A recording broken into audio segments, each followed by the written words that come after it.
Tardes. Vamos a dar hoy un tema con bastantes parásitos. Nos vamos a referir a los geohelmintos y vamos a dar también otros nemátodos que quedaron pendientes en esta cursada. La clase incluye a los geohelmintos, que tenemos 4 importantes, que son los Ascaris lumbricoides, Trichuris trichura, las uncinarias, que engloba la Ancylostoma duodenale y Necator americanus, y el Strongyloides stercoralis. Luego otro tema serán las filarias, Dracunculus medinensis, Anisakis, y Toxocaracani y Toxocaracati.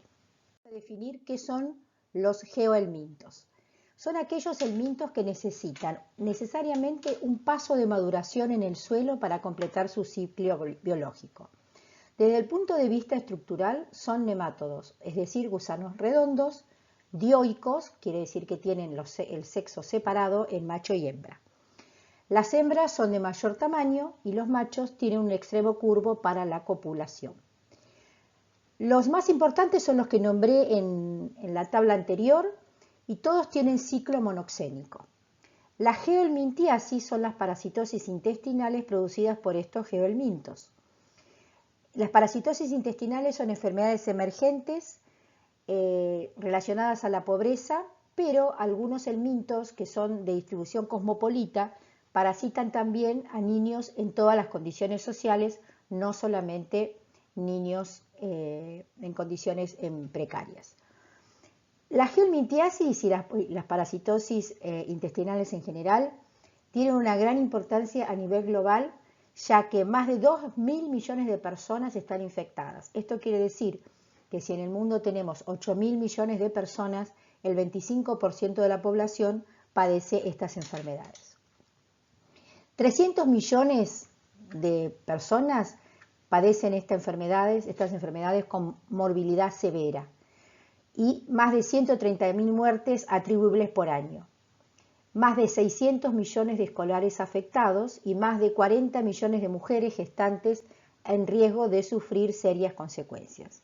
En cuanto a la carga de la enfermedad a nivel del cono sur, hay 24 países con niños en riesgo de sufrir la infección por geohelmintos. De ellos, 46 millones entre 1 y 14 años, 13 millones en edad preescolar y 33 millones en edad escolar. En la biología de la geohelmintiasis podemos decir que tienen distribución mundial, pero la localización geográfica se relaciona fundamentalmente a las necesidades que tienen estos parásitos de temperatura y humedad y calidad del suelo para poder hacer su parte del ciclo. En este mapa, que es un mapa de la Organización Mundial de la Salud, se refiere a la distribución general de todos los geohelmintos. Vemos que están centrados en el centro del globo terráqueo, alrededor del Ecuador, en zonas tropicales y subtropicales. En la tabla que tenemos al costado, que es referente a las necesidades climáticas del estadio terrestre de los geohelmintos, es una tabla elaborada por el Instituto Malbrán, vemos que los dos primeros, Ascaris y Trichuris, necesitan temperatura más o menos templada de 20 a 23 grados, más de 1.200 milímetros de lluvia anual, y la heliofania, que es la cantidad de horas por día de sol, debe ser menor a 8 horas.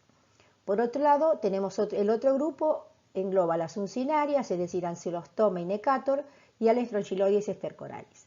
Estos tienen exigencia de clima más cálido, de 20 a 32 grados, y la lluvia también más de 1.200 y menor necesidad de exposición solar. Como ya dijimos, vimos en la diapositiva anterior, las poblaciones más afectadas son los niños y las mujeres embarazadas.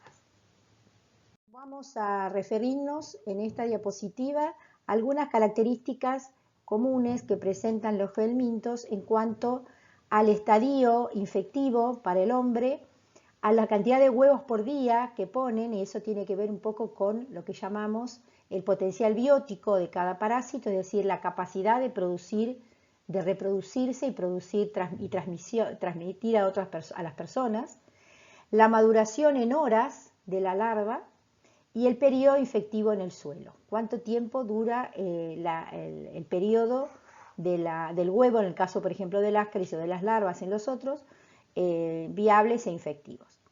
Fíjense, por ejemplo, el más que tiene mayor potencial biótico es el Ascaris, con 200.000 huevos por día. Madura en 2 a 3 semanas una vez que el huevo está en el suelo y puede durar infectivo en el suelo meses a años. Es decir, es realmente importante tener en cuenta esto porque puede ser que estos huevos, que solo una hembra pone 200.000 huevos y estos pueden durar de meses a años y cada uno de estos puede reiniciar el ciclo en una persona. Trichuris, fíjense, también el huevo es el estadio infectivo y de 2.000 a 7.000 huevos por día, es bastante menor el potencial biótico, 3 semanas de maduración y también puede durar de meses a años. Los uncinarias, Ancylostomum necator, el estadio infectivo es, en el suelo es la larva y ponen de 5.000 a 25.000 huevos, la maduración es de 24 a 48 horas y hasta una semana es el periodo infectivo en el suelo, o sea que tienen un menor potencial biótico y por otro lado menos duración en el suelo. El estrongiloides no pone huevos, ya vamos a ver el ciclo, no pone huevos en el suelo, las larvas, los huevos los pone dentro del intestino, por lo tanto no hay una postura diaria porque no se puede conocer.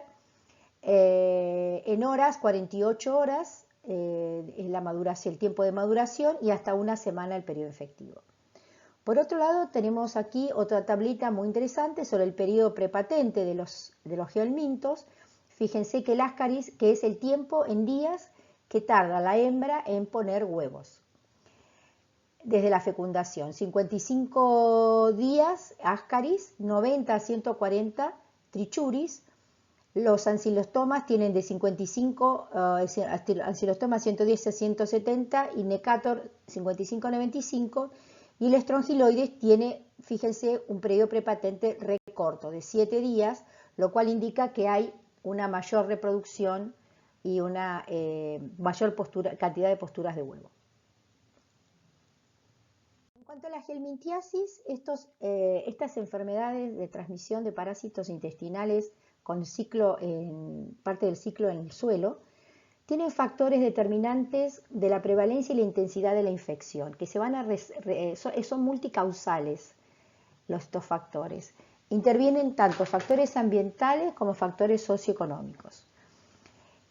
Los principales son la contaminación ambiental, que es el determinante más común. A mayor contaminación del ambiente, ya sea el suelo, el agua o los alimentos con materias fecales de personas infectadas con geohelmintos, mayor va a ser la prevalencia y la intensidad de la infección en esa región. Por otro lado, la desnutrición. A diferencia de las infecciones virales y bacterianas, las helminthiasis transmitidas por el suelo o geohelminthiasis son infecciones crónicas y por esta razón su efecto sobre el estado nutricional de los niños es más duradero. Es decir, afectan a largo tiempo y eso hace que produzca, por ejemplo, ya vamos a ver lo que es el efecto de espoliatriz, que es el de robarle al intestino de la persona contaminada nutrientes, ya sea proteínas, aminoácidos, vitaminas, hierro, microelementos. Por otro lado, los niños desnutridos muy fácilmente viven en condiciones que facilitan la infección con estos geohelmintos, por lo tanto están en una mayor susceptibilidad de infectarse y padecer consecuencias al estar parasitados. Otros factores determinantes en la prevalencia son la preparación y manipulación inadecuada de alimentos, la poca educación sanitaria, la pobreza, el desempleo y los bajos ingresos, que hace que estas personas se alimenten, por ejemplo, con comidas que no están en buen estado o se alimentan de desperdicios o no conservan perfectamente sus alimentos. El no lavado de manos, esto también se relaciona con la precariedad de las condiciones en la vivienda y la presencia de agua potable, la correcta eliminación de excretas, la existencia de pisos de tierra, el no uso de calzado. Todas estas situaciones son muchas veces bastante difíciles de eliminar, estos factores. Por lo tanto, vamos a tener que realizar acciones de prevención para poder controlar la transmisión. En estos pequeños cuadros que está acá, hablamos de 3 cosas que se pueden hacer. Una es la quimioterapia preventiva, es decir, tratar a los niños contra los parásitos, la educación en la salud e higiene y el saneamiento ambiental. Todas estas cosas tienden a reducir la carga y la morbilidad de estas parasitosis para controlar la transmisión. Sin embargo, cuando hablamos de quimioterapia preventiva, hablamos de desparasitación masiva en la población, que no resulta efectiva por sí sola si no se acompaña de medidas que eliminen las causas, como por ejemplo la provisión de agua potable, la eliminación de excretas, el no uso de calzado, lavado de manos, la desnutrición, todos estos factores que sabemos que contribuyen a la transmisión y a la prevalencia en altos niveles de la enfermedad. Vamos a ver ahora qué mecanismos de daño generales tiene la geohelmintiasis. Luego vamos a ver en detalle estos primeros 4 helmintos que dijimos, mejor dicho 3 porque Ascari ya lo vieron en otro teórico. Vamos a ver qué cosas especiales tiene cada uno, pero en general, ¿qué es lo que producen? Lesiones en la mucosa por anclaje de los parásitos, ya sea a través de dientes, placas o penetración de larvas. La expoliación de nutrientes, que es lo que les había mencionado anteriormente, que es, por ejemplo, la producción de anemia ferropénica por depresión del hierro, hipoproteinemia, pérdida de hierro, de zinc, de magnesio, de cobre, de manganeso. El tercer mecanismo es el efecto de masa ocupante. Se producen muchas veces ovillos parasitarios, esto es característico de Ascaris. También se produce el acortamiento de las vellosidades intestinales, esto lleva a la mala absorción, es decir, disminuye la superficie absortiva de las vellosidades y también se produce muchas veces infiltrado celular. El cuarto mecanismo es los efectos mecánicos, por ejemplo, inflamación del apéndice, inflamación del peritoneo, invaginación y prolapso rectal, ya vamos a ver algunos ejemplos. El quinto serían las localizaciones aberrantes, que es cuando las larvas de los parásitos intestinales salen del intestino, lo cruzan, lo rompen y atraviesan a tejidos y producen lo que llamamos larvas migrantes viscerales. Es bastante impresionante, ya lo van a ver en fotos. El sexto son la acción de metabolitos parasitarios, que son generalmente sustancias irritantes, sustancias que producen muchas veces antigénicas, que producen, por ejemplo, cuadros de alergia, y prurito nasal o prurito en piel, insomnio, nerviosismo, melasmas, que son manchas oscuras de la piel. En séptimo lugar, tenemos lesiones orgánicas, por ejemplo, la ruptura de los capilares alveolares en aquellos parásitos que producen el ciclo de Loos, que es el ciclo que va cuando un parásito por la vía hemática pasa por el pulmón, va a los alvéolos, rompe el alvéolo y de la vía respiratoria es deglutido, va hasta la faringe y es deglutido a la vía digestiva para seguir su ciclo. Esto es altamente patogénico y produce mucho daño y sintomatología en muchos casos. Luego podemos tener también en octavo lugar las hiperinfecciones parasitarias. Esto es cuando los parásitos pasan a sangre por invasión, cuando las barreras están eliminadas, puede producir meningoencefalitis hasta fallas multiorgánicas. Después tenemos también en noveno lugar la estimulación inmunológica en los tejidos por la presencia de parásitos. La sintomatología general de la geohelmintiasis, tenemos 5 cuadros de sintomatología comunes, como la anemia, la eosinofilia, el dolor abdominal, diarrea y constipación, a veces solo diarrea y a veces mezclado en determinados periodos, y la expulsión de ejemplares adultos por distintas vías. ¿Cómo hacemos el diagnóstico? Primero la anamnesis, que es el interrogatorio exhaustivo de aspectos epidemiológicos, sociales y nutricionales de los pacientes, un examen clínico también exhaustivo, luego exámenes de laboratorio general, como hemograma, que permite evaluar la anemia, la presencia de eosinofilia, por ejemplo, que se refiere a reacciones alérgicas, el proteinograma, que permite evaluar la cantidad total de proteínas, de albúmina de las distintas fracciones, y la sangre oculta en materia fecal, que permite detectar la presencia de sangre en muy pequeñas cantidades, quizá no visibles al ojo, pero sí con estas pruebas de laboratorio. Y el más importante para la determinación de cuál es el agente etiológico es el estudio de coproparasitológico en fresco y seriado, que ya lo vieron en los trabajos prácticos, que es un examen donde se evalúa la presencia ya sea de huevos, de larvas, el recuento de larvas. Eso lo vamos a ver después con más detalle en cada uno de los ejemplos. Aquí, a modo de resumen, tenemos las características comunes y consecuencias de la geohelmintiasis.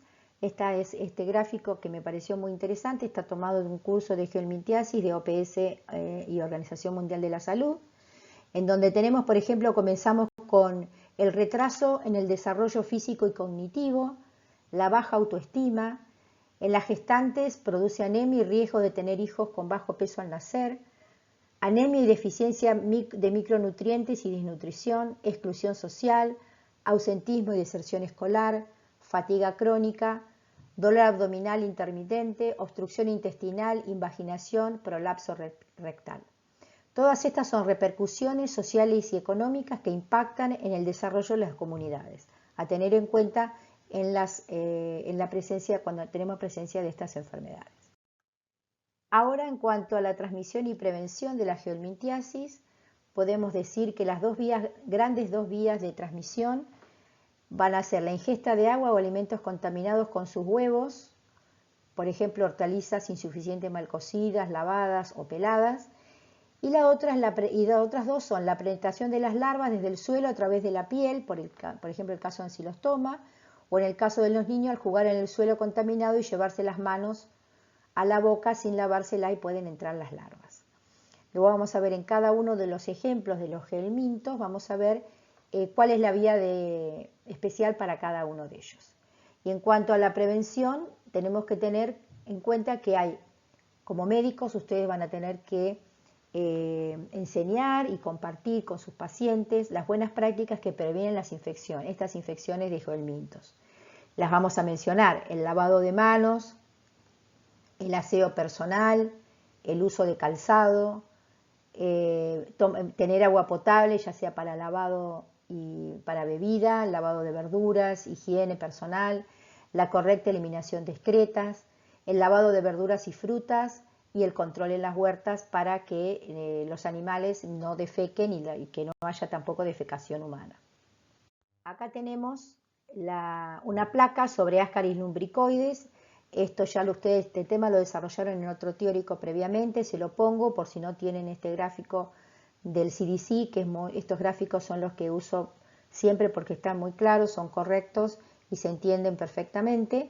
Ahí tenemos un ovillo en la diapositiva de arriba, en la foto, tenemos un ovillo de Ascaris que habitualmente puede producir obstrucción y cuadros de apendicitis. Esto deben haber visto. Acá tenemos un huevo clásico, un huevo de Ascaris, que parece mamelonado, con rugoso en su superficie. Y aquí tenemos el ciclo que seguramente ya lo vieron. Vamos a tratar a Trichuris trichura, que es un geohelminto que tiene estas características. Fíjense, los huevos tienen como dos tapones en las puntas y tienen esta forma así ovalada como pelota de rugby. El macho y la hembra tienen características diferentes. El macho tiene la cola súper enrollada para la copulación y la hembra es más grande que el macho. Fíjense las características que tienen, por ejemplo, encontrados en la materia fecal, estos parásitos que son bastante como enredados. Vamos a ver el ciclo. ¿Cómo comienza el ciclo? El huevo no embrionado, vamos a ver desde el punto 1, es a partir de cuando el hombre elimina, vamos a ver ahora que es el reservorio, elimina los huevos. Estos huevos que elimina, como es un geohelminto, están embrionados, pero no están maduros.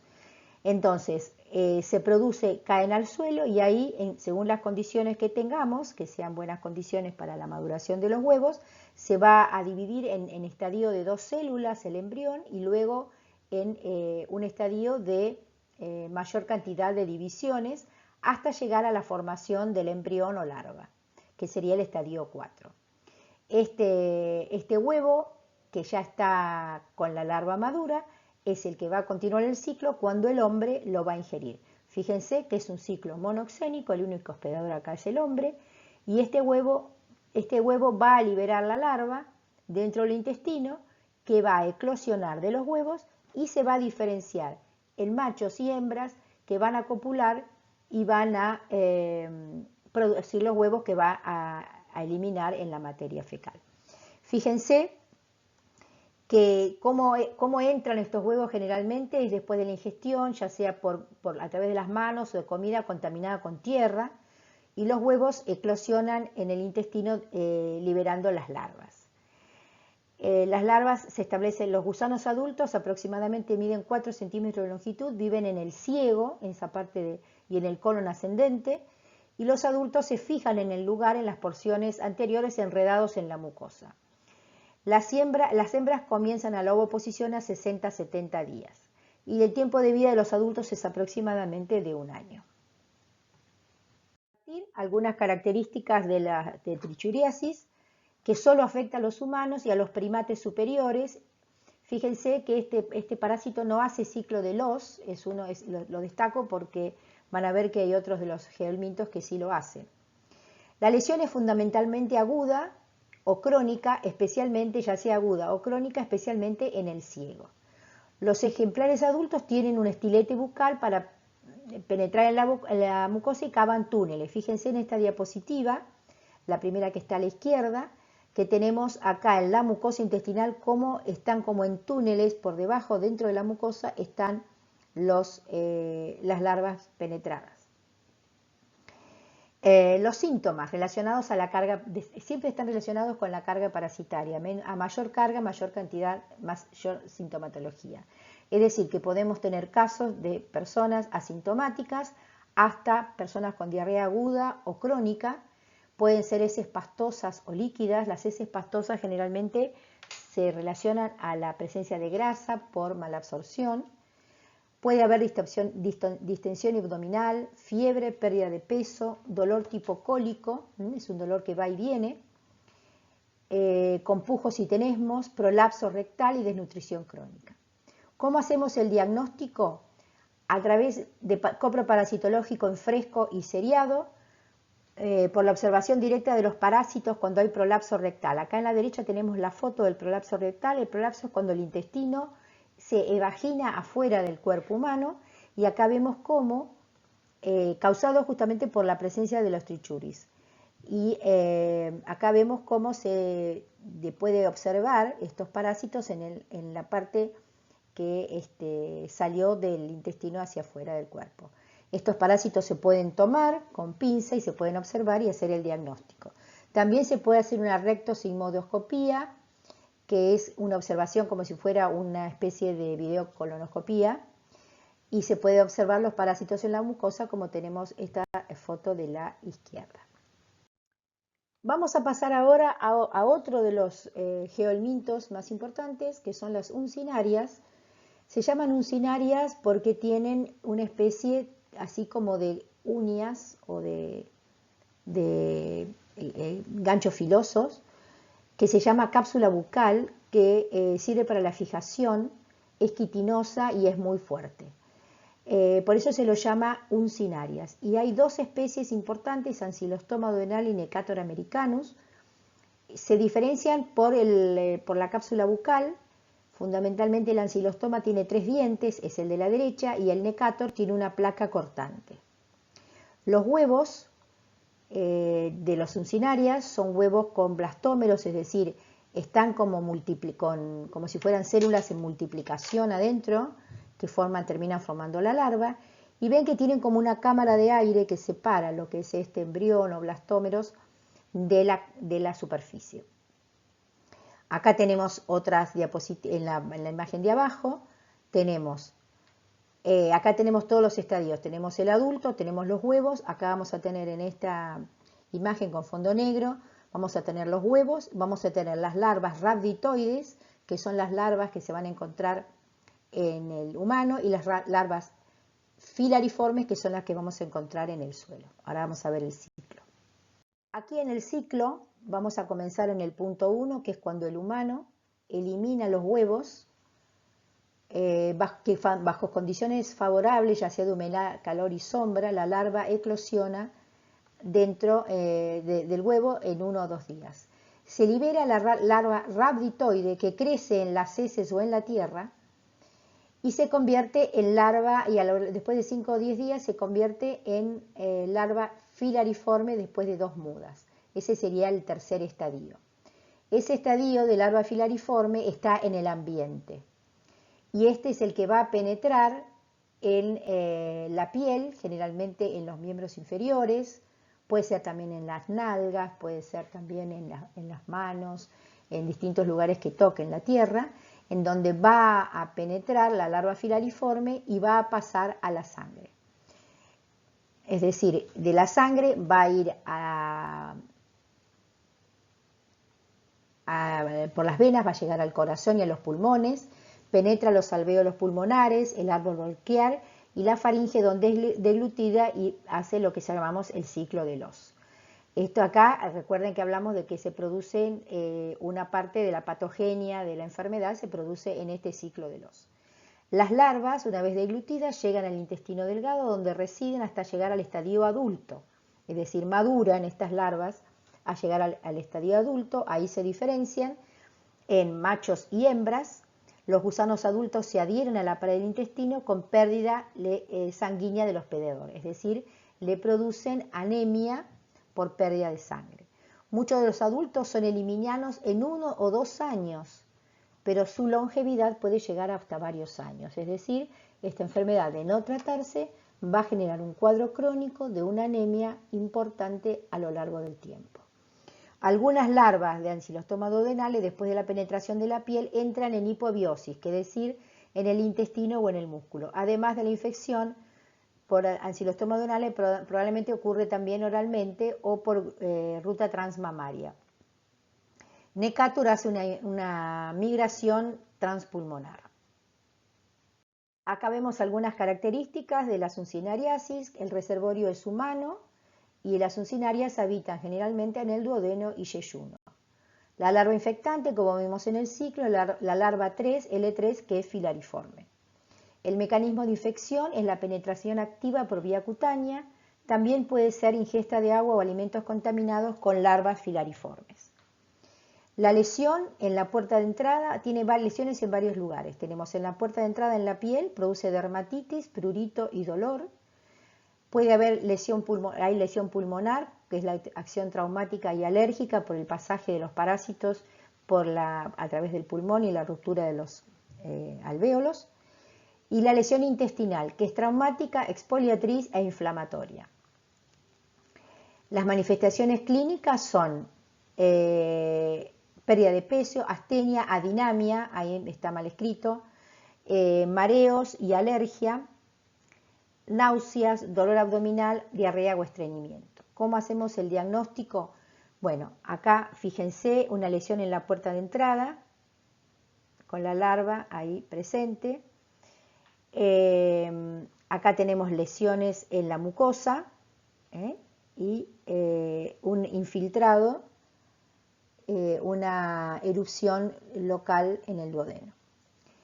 Acá tenemos en el diagnóstico, tenemos que hacer un examen clínico, anamnesis, como siempre, el hemograma para ver anemia, el copro parasitológico fresco y seriado para ver la identificación de los agentes causantes y el recuento de huevo en heces. En estos casos es importante evaluar en las zonas muy endémicas, generalmente en el norte del país, tenemos una gran cantidad de pacientes, de niños infectados con uncinarias. Por lo tanto, es importante hacer un recuento de huevo en heces para ver la intensidad de la infección y por lo tanto la gravedad de la misma. Vamos a ver aquí el último de los geohelmintos que vamos a tratar en la clase de hoy, que es el Strongyloides stercoralis. Este parásito tiene algunas diferencias con los otros geohelmintos que estudiamos. Se desarrolla en el intestino delgado de los humanos, de duodeno y yeyuno, eso es similar a las uncinarias.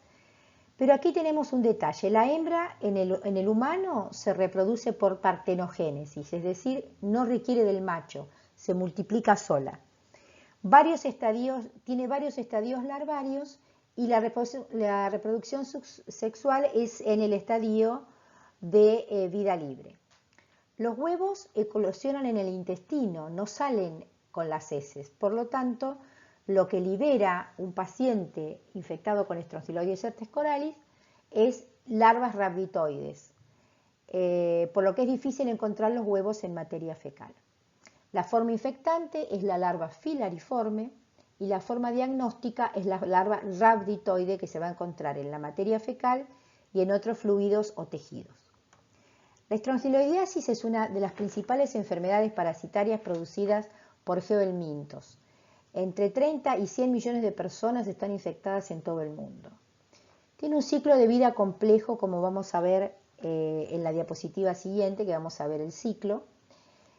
Hace ciclo de Loss, es decir, pasa por el pulmón, y puede tener un ciclo de autoinfección, además de la infección por larvas que vienen del exterior, puede haber autoinfección, que esto lleva a una cronicidad prolongada, y también puede haber cuadro de hiperinfección en inmunosuprimidos. Generalmente son pacientes tratados con corticosteroides, fármacos inmunosupresores o que tienen alteraciones de la inmunidad celular tipo Th2. En particular, personas infectadas con el virus de HTLV1 y en menor medida con el virus de HIV, a pesar de lo que uno piensa que el HIV sería mayor, pero este es en caso de que está muy afectada la inmunidad tipo Th2. Hace diseminación hemática en estas hiperinfecciones, llega a pulmón, sistema nervioso central y otros órganos, y pueden darse también infecciones graves de este parásito en receptores de trasplantes de órganos sólidos. Antes de ver el ciclo del parásito, quiero mostrarles acá las distintas formas de vida del Strongyloides stercoralis, que tiene una forma de vida libre y otra parasitaria dentro del humano. A la derecha tenemos el huevo embrionado y el huevo larvado, ya con la larva crecida. Si bien estos huevos existen, recuerden que no los vamos a poder ver en la materia fecal porque la mayoría, diríamos casi el 100% de los huevos, van a eclosionar dentro del intestino. Entonces nosotros en la muestra diagnóstica que vamos a ver, vamos a encontrar larvas y no vamos a encontrar los huevos. A la izquierda de este dibujo vamos a encontrar los adultos. La que está más a la izquierda es la hembra, pero de vida parasitaria, es decir, la hembra que es partenogénica. Fíjense que al lado tenemos la hembra de vida libre y es bastante diferente su estructura y la cantidad de órganos y la disposición de los mismos. Y al lado de la hembra tenemos el macho de vida libre, ¿sí? Que fíjense que es bastante más corto, tiene la extremidad caudal enroscada, que es para hacer la copulación, ya que el macho y la hembra de vida libre copulan en el suelo. En cambio, la hembra parásita hace partenogénesis. A la derecha de los huevos vamos a encontrar lo que es la larva rhabditoide, que es más pequeña, y la larva, que esta la vamos a encontrar en la materia fecal, que elimina el humano parasitado, y la larva filariforme, que es un poco más larga y es la que vamos a encontrar en el suelo. Y acá tenemos, bueno, una foto, estos eran unos gráficos, acá tenemos una foto, vamos a ver algunas características que se pueden identificar cuando uno tiene que hacer un diagnóstico de un paciente. Y aquí tenemos la hembra adulta, que es la hembra que está en el intestino del humano. En esta diapositiva les traje el ciclo de Strongyloides stercoralis. Además del dibujito del ciclo, donde está bastante bien explicado, les traje la explicación escrita porque es importante es bastante complejo, entonces es importante que la lean y la repasen cuando tengan que estudiar para el final, que la repasen desde esta diapositiva con toda la explicación. Bueno, como ya dijimos, el ciclo biológico de este parásito es más complejo que el de otros. Se caracteriza por tener ciclo de vida libre, parasitario, y tiene su potencial para autoinfectar y multiplicarse dentro del hospedador. Entonces, estos dos tipos de ciclos, el de vida libre, las larvas rhabditiformes, que son las larvas que eliminan rhabdiformes, que son las larvas que elimina el humano en la materia fecal, van a caer al suelo, donde mudan 2 veces y se van a transformar en larvas filariformes infectantes. Ese es el desarrollo directo. O también pueden mudar 4 veces y se convierten en adultos de vida libre, que se aparean y producen huevos de los cuales eclosionan larvas rhabditiformes en el suelo. Fíjense que es bastante diferente este ciclo. Estas larvas pueden desarrollarse una nueva generación de adultos de vida libre, como se representa en el gráfico, o en larvas filariformes infectantes. Estas larvas filariformes penetran la piel del hospedador, así es como también ingresan estrongiloides similares a las uncinarias, para continuar el ciclo parasitario, ¿sí? Ahora vamos a ver aquí el ciclo parasitario. Esta larva entra a la piel, va a la sangre, hace ciclo de Loss, es deglutida, pasa al intestino, donde se produce la partenogénesis, el desarrollo de la larva digamos femenina, el adulto para hacer partenogénesis, el adulto femenino para hacer partenogénesis.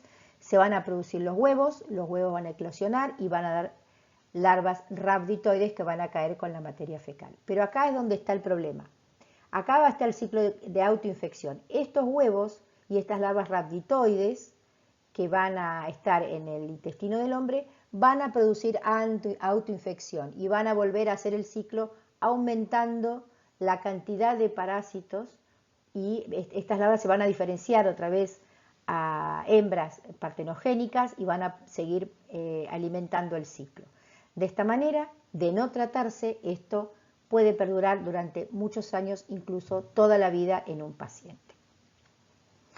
En el caso de vida libre, estas larvas rhabditoides se van a desarrollar en machos y hembras de vida libre, van a pasar los huevos que van a eclosionar, la larva rhabditoide que va a madurar y va a dar la larva filariforme. También algunos animales pueden infectarse con estos estrongiloides estercorales. El ciclo parasitario, dijimos que entran por la piel, se transportan a los pulmones, penetran, esto ya lo dije, y la autoinfección endógena, que es lo que me faltó decirles de acá abajo, que lo tienen aquí explicado, y también existe una autoinfección exógena, que es cuando queda materia fecal contaminada con larvas rhabditoides en la piel del paciente, generalmente en la nalga, cerca del ano. Esas larvas rhabditoides pueden penetrar a través de la piel y producir autoinfección exógena. Es decir, la forma de reproducción de este parásito es muy compleja. Bueno, acá vamos a hablar un poquito de la patogenia, los síntomas y el diagnóstico, porque este parásito tiene una gran importancia médica, ya que es bastante agresivo. Por un lado, las estrongiloidiasis agudas y crónicas, sus 2 formas, pueden ser asintomáticas en casos leves. La estrongiloidiasis aguda, existe una erupción eritematosa pruriginosa, es decir, que pica en la piel en el sitio de ingreso de las larvas. Puede dar síntomas pulmonares por el ciclo de Loss, y las larvas y los gusanos adultos en el tubo digestivo pueden causar dolor abdominal, diarrea y anorexia. Estos pacientes, si se han tratado, esta estrongiloidiasis puede terminar en ese lugar, en ese momento, y si continúan los factores predisponentes, por ejemplo, si sigue, no usando calzado, la eliminación de excreta no es correcta y demás, puede volver a infectarse y hacer otro cuadro. Pero en caso de que no se trate, esta estrongiloidiasis puede ser crónica y persistente durante muchos años. El paciente puede ser asintomático o caracterizarse por síntomas gastrointestinales, pulmonares y o cutáneos, como mencionamos antes. Las pruebas de sangre oculta en materia fecal pueden ser positivas y en raras ocasiones puede haber una hemorragia digestiva franca.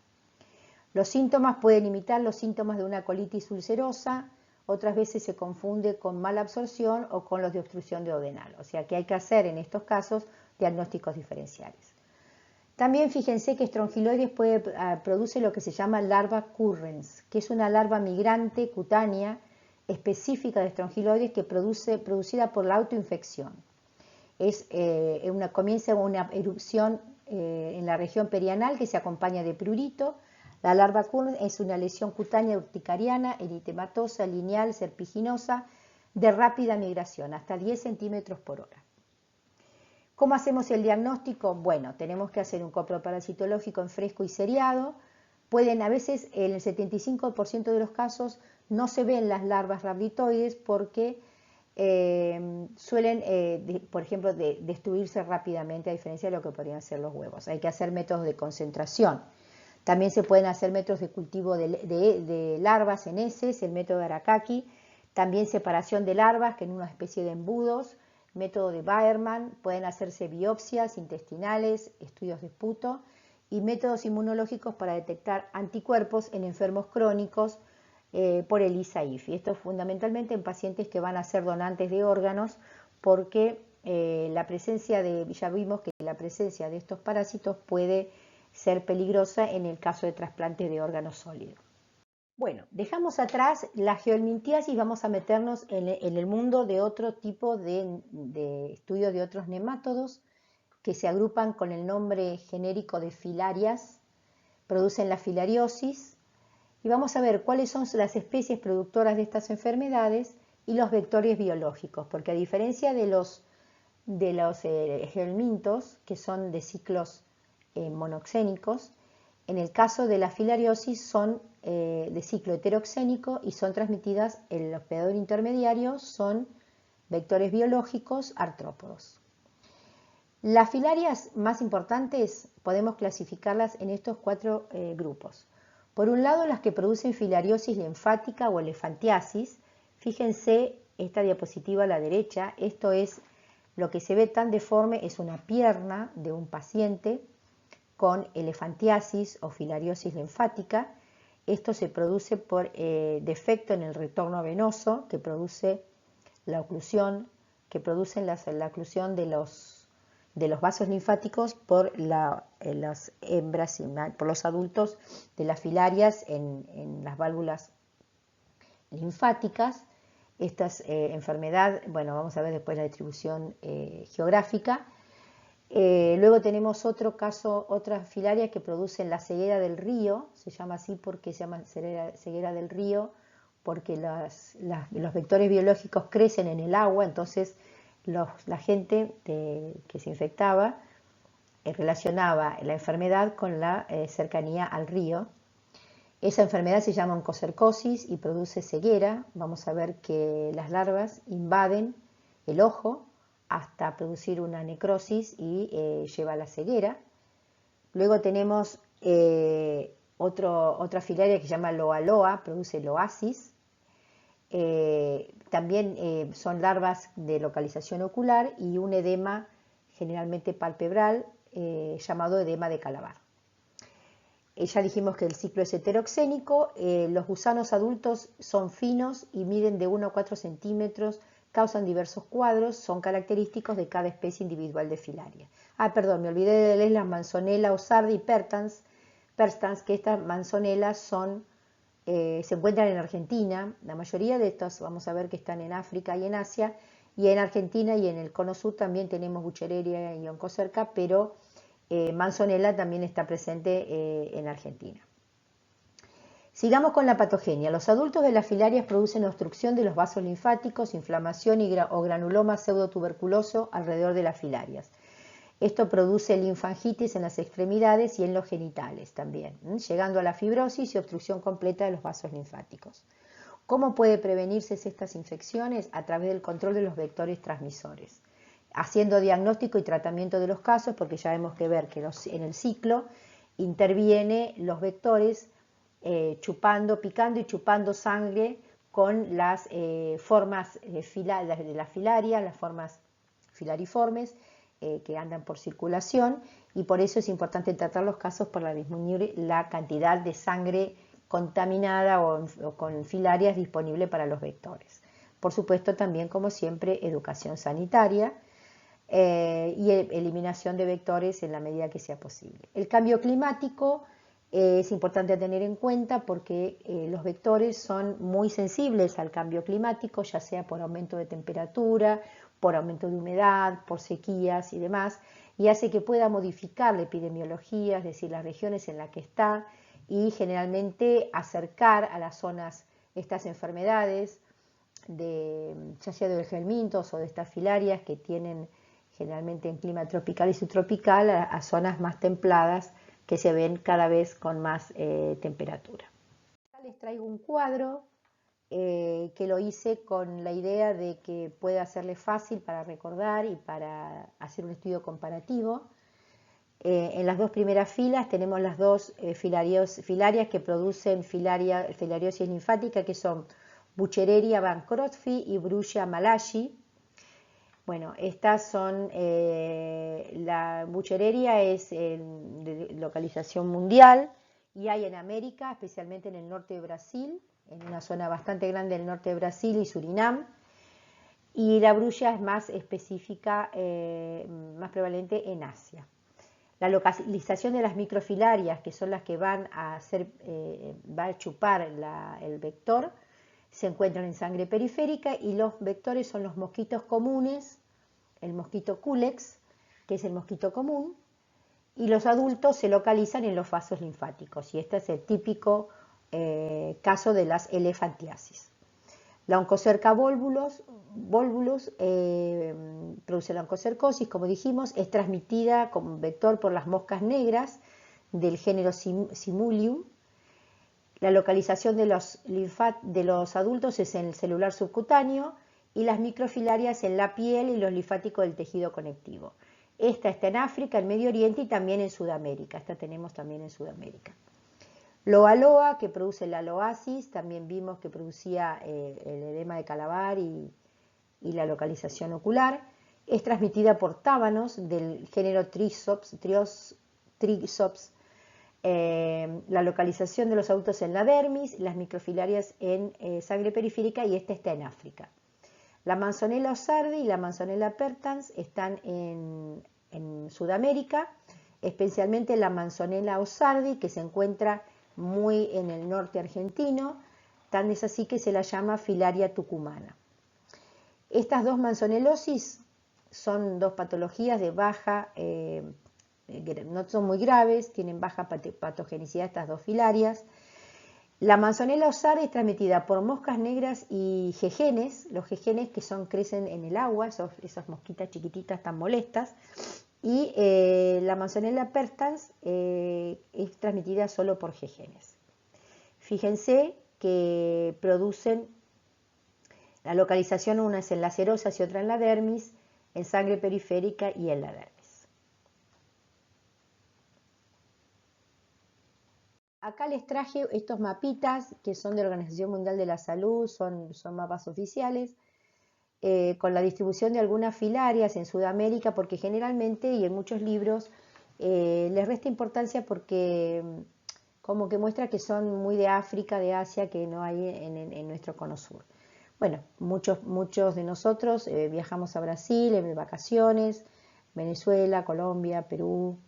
Bueno, fíjense que las filarias linfáticas, fundamentalmente la Buchereria, está en el norte de Brasil, en Surinam, en Guayana, y la oncocercosis también está en Brasil, en Guayana, en Centroamérica. Tenemos aquí la distribución de oncocercosis, y la de manzonelosis, de Manzonella osarda, también está en el norte de América del Sur, y tenemos también ahí en Argentina. Esta diapositiva les traje para ver cómo se hace la diferenciación de las microfilarias por observación microscópica. Las microfilarias parecen, así vistas a simple vista, en el dibujo, parecerían todas iguales. Sin embargo, tienen diferencias. Las tres de arriba tienen una vaina, es decir, tienen una cobertura especial, y que son la Buchereria, Brucia malayi y la Loa loa. Oncocerca y todas las manzonelas son sin vaina. Por otro lado, tienen también la disposición de la envoltura cuticular, es una. La forma del extremo caudal es diferente en las distintas microfilarias, ya sea tanto en las de arriba con vaina y sin vaina, y también la disposición de estos núcleos.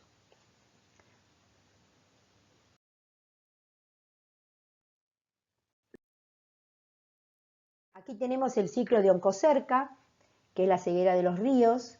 Fíjense que vamos a comenzar, como en el caso anterior, con, en este caso, la mosca, Simulus, que va a picar, son moscas picadoras, que le va a inyectar las microfilarias en la sangre, en este caso, en la sangre, en la dermis, que va a ir a través de la sangre, se va a diferenciar, se va a multiplicar y se va a diferenciar en los machos y hembras que van a reproducirse y a liberar nuevas larvas que van a continuar el ciclo cuando esta misma mosca de esta misma especie, van a picar al hombre y van a succionar estas larvas que están en circulación. Estas microfilarias penetran en el intestino de la mosca y van a pasar de larva 1, larva 2, larva 3 y migran a la cabeza de la mosca, en este caso, para ser luego eliminadas o ingresadas al hospedador humano a través de una nueva picadura. ¿Cómo ocurre la patogenia en el humano? Bueno, en el humano los tejidos subcutáneos se van a localizar estos adultos, que fíjense acá cómo se ve en el ojo, en los adultos, en las larvas, y como vamos a ver que con el tiempo esto produce un daño que lleva a la destrucción y a la necrosis del ojo. Acá tenemos Loa loa, produce un angioedema localizado, acá lo tenemos a la derecha, el edema palpebral, característico, edema de Calabar, y la migración de filarias adultas a la subconjuntiva ocular. A diferencia de la oncocercosis, esta se puede observar y no produce ceguera, o sea, produce como una inflamación, pero se localiza en forma de la subconjuntiva ocular. El diagnóstico consiste en la detección de la microfilaria, ya sea en sangre periférica o la observación de estos segmentos a través del ojo. La infección a veces puede causar miocardiopatía, nefropatía, encefalitis, hay una eosinofilia que es inespecífica. La nefropatía se puede manifestar con proteinuria, hematuria y se cree que es secundaria a la formación de complejos inmunes. La encefalopatía suele ser leve, pero con síntomas indefinidos en el sistema nervioso central. Bueno, acá tenemos una breve explicación de Manzonella osardi, que es la Manzonella tucumana, la filaria tucumana, y la perstans, son generalmente asintomáticas, pueden asociarse a angioedema, similar a las inflamaciones tipo Calabar de la loeasis, lesiones subcutáneas pruriginosas recurrentes, puede haber fiebre, dolor de cabeza, artralgias y manifestaciones neurológicas. Generalmente, como les dije, la manzonelosis son infecciones porfilarias menos graves que las otras mencionadas anteriormente. La eosinofilia, el dolor de cabeza y fiebre pueden también estar presentes en perstans, además de Manzonella osardi, y también puede presentarse con una infección ocular.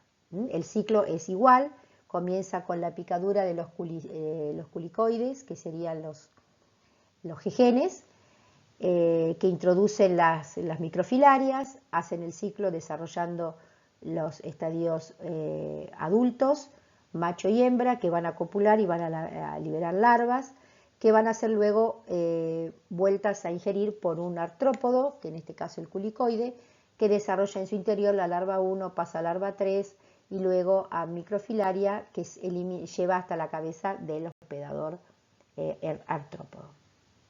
Ya vimos en el teórico de hoy dos grandes grupos, los geohelmintos por un lado y las filarias por otro. Ahora vamos a tratar un parásito que realmente no hay en Argentina, no hay en América, pero es un parásito que tiene una gran importancia en África. Hay más de 100 millones de personas infectadas y tiene una característica importante en su ciclo porque tiene un ciclo heteroxénico con una fase a nivel acuático.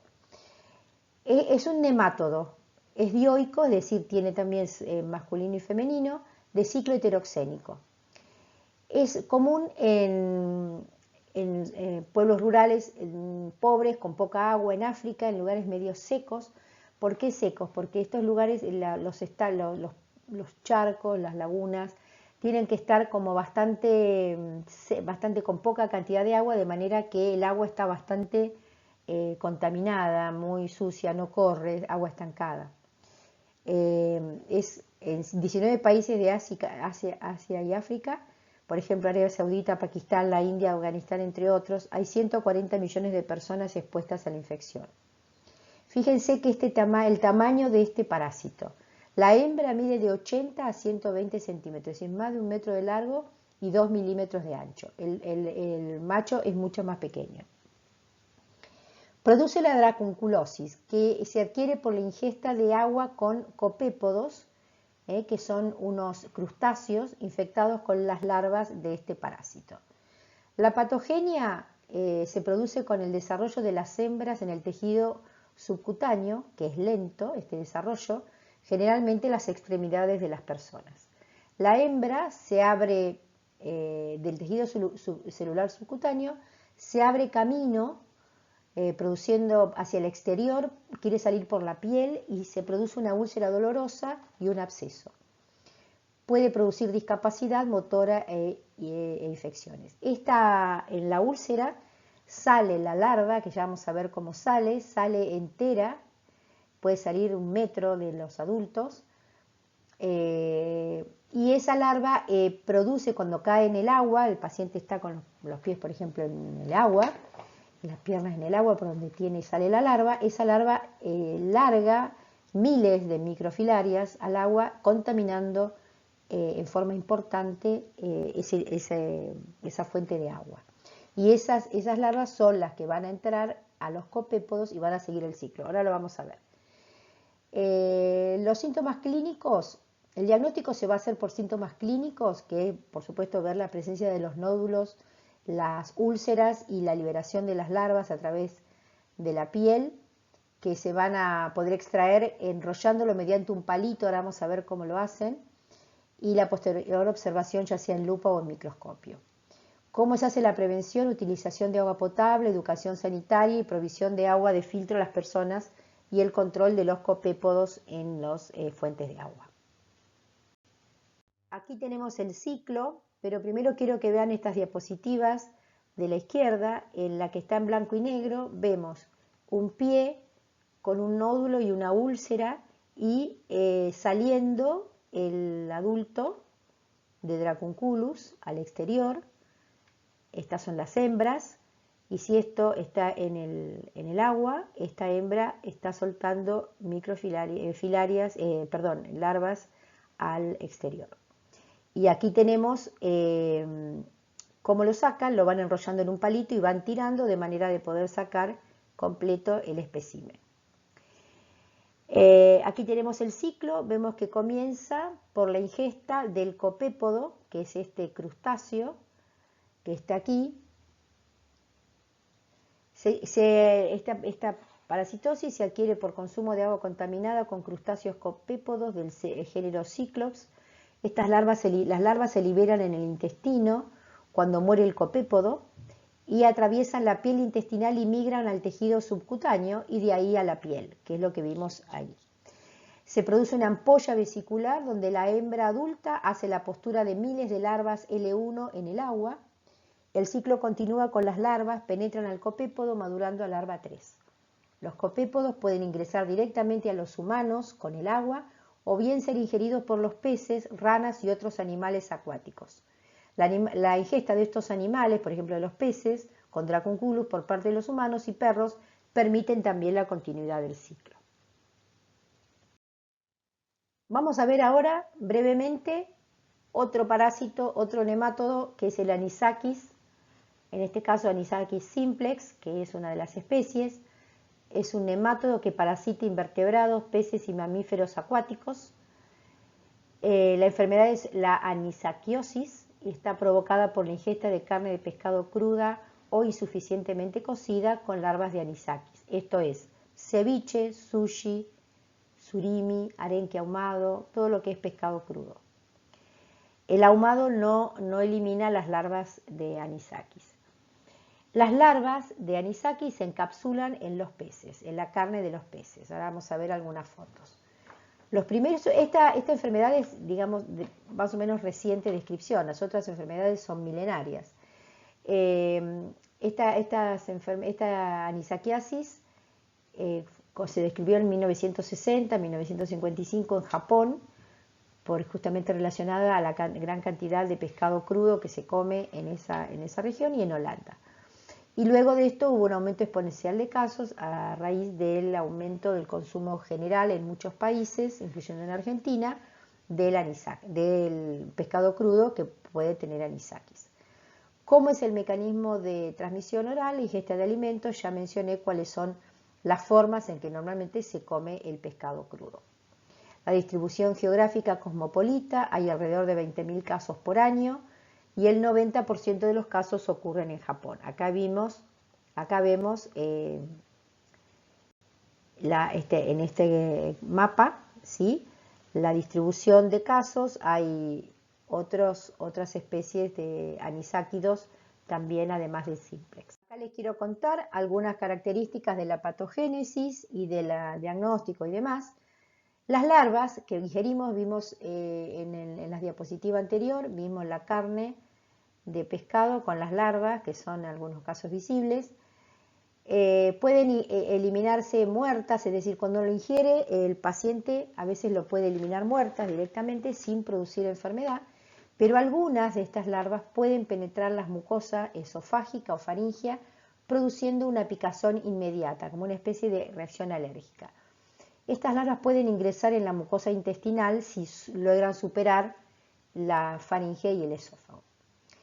Se produce un infiltrado eosinofílico, un edema de la submucosa que se llama reacción flemonosa, y la anisaquiosis crónica lleva a la formación de granulomas y de fibrosis. La localización de la enfermedad puede ser tanto gástrica, intestinal o extraintestinal. Los síntomas principales se refieren a los cuadros alérgicos, como mencionamos, con picazón, prurito, sensación de ahogo, cuadros fulminantes con náuseas, vómitos, reflujo esofágico, con eliminación de gusanos, urticaria y dolor epigástrico. Y el diagnóstico generalmente es muy difícil encontrar el parásito porque no sabemos dónde lo vamos a encontrar, en qué tejido puede haberse alojado. Entonces se puede hacer un dosaje de anticuerpos anti-anisakis por ELISA, también dosaje de IgE-RAS, que es una IgG específica para anisakis, como produce reacciones alérgicas, se produce un aumento de IgE general y IgE específica contra este parásito. La profilaxis consiste en el control dermatológico de los alimentos. Uno de los más importantes es la evisceración inmediata de los peces en la pesca, para evitar la salida de las larvas.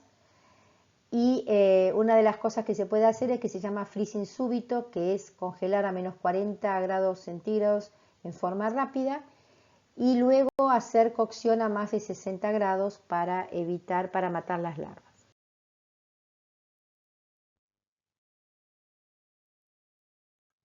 Bueno, les prometo que este es el último parásito de esta ensalada de parásitos que vimos en el teórico de hoy. Vamos a hablar de otros nemátodos de importancia médica, que son Toxocaracanis y Toxocaracatis. Los genes del género Toxocara son similares al Ascaris, son los Ascaris del perro y del gato, y son tradicionalmente parásitos de perros y gatos, pero pueden infectar accidentalmente a los humanos.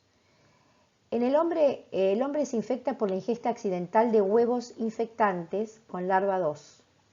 La larva se distribuye por circulación en los tejidos, ya sea el hígado, pulmón, corazón y cerebro, produciendo cuadros de larva migrans visceral o larva migrans ocular.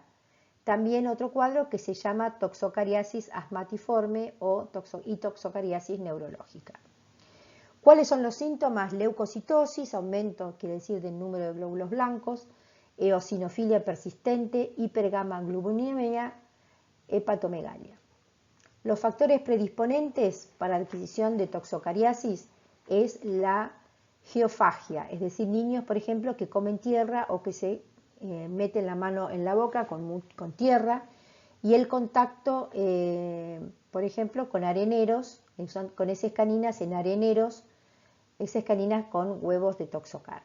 La toxocariasis es muy frecuente en los perros, y uno de los detalles es que se transmite de la madre al cachorro por vía transplacentaria. O sea que los cachorros pueden nacer con una infección congénita, por lo tanto es bastante frecuente, especialmente en áreas urbanas. Los huevos de toxocara deben madurar en el suelo, es decir, un gelminto. No lo ponemos dentro de gelmintos porque estos son parásitos de los perros y gatos. No son gelmintos para el lomal, ¿sí?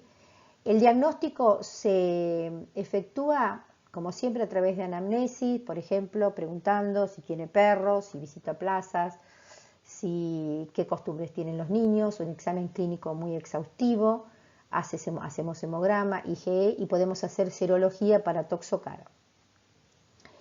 La profilaxis es la deparasitación de perros y gatos, la disminución de la población canina sin dueño, es decir, la castración de hembras para disminuir la población canina, esto siempre en la medida de que pueda controlarse. Evitar heces caninas en áreas de recreación, es decir, hacer higiene de las áreas de recreación, ya sea de las hogareñas o en las plazas, y la educación sanitaria, son muy importantes en esta enfermedad. Acá tenemos un huevo larvado, en la foto a la derecha, ven que es parecido al de Ascaris, es muy similar pero tiene distinto tamaño. Y ahora sí, les prometo, esta es la última diapositiva, en donde les quería mostrar cómo son los toxocara. Fíjense que son muy parecidos a los Ascaris. Acá tenemos el larva migrans ocular producida por Toxocara canis. Fíjense que la larva se puede visualizar en el ojo mediante iluminación. Y acá tenemos en este cuadro de ciclo del CDC, tenemos por un lado cómo se produce el ciclo en rojo en las mascotas, que ellos mismos hacen el ciclo sin necesidad de intervención del humano, y el humano se desprende como hospedador accidental del ciclo de los gatos y perros. Fíjense que se ingieren, los huevos se ingieren y van a liberar las larvas que van a migrar por los tejidos. Es decir, migran porque no es un hospedador habitual, entonces es como que la larva no encuentra el lugar donde quedarse, o sea, no encuentra su lugar, entonces migra y por eso se va distribuyendo por todos los tejidos. Bueno, quería dejarles como palabra final que tengan muy en cuenta la epidemiología de estas enfermedades. Algunas, como vimos, son cosmopolitas, están en todos lados. Tengan en cuenta lo que dijimos del cambio climático, que puede afectar la epidemiología y la transmisión de estas enfermedades. Así que bueno, les dejo un saludo. Yo soy Nora Pierangeli.